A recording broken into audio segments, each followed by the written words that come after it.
ଜଗା ଏ ତୁ କଣ କରୁଛୁ? ବଳିଆ ଭାଇ, ଆଜି ପୁରା ପଙ୍କ ଉଦ୍ଧାର ଏକାଦଶୀ।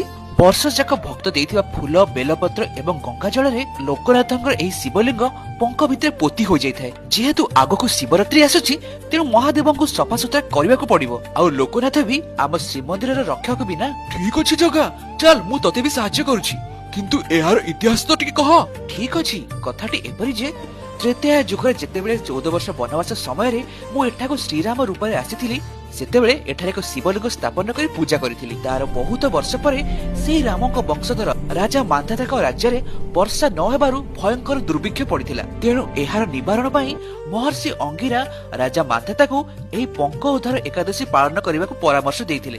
ଏହି ଏକାଦଶୀକୁ ପାପନାଶିନୀ ଏକାଦଶୀ ମଧ୍ୟ କୁହାଯାଇଥାଏ, କାରଣ ଏହି ବ୍ରତ କରିଲେ ପାପ ଧୋଇ ହେବା ସଙ୍ଗେ ସଙ୍ଗେ ମନସ୍କାମନା ମଧ୍ୟ ପୂର୍ଣ୍ଣ ହୋଇଥାଏ। ଜୟ ବାବା ଲୋକନାଥ କି ଜୟ ବାବା ଲୋକନାଥ କି।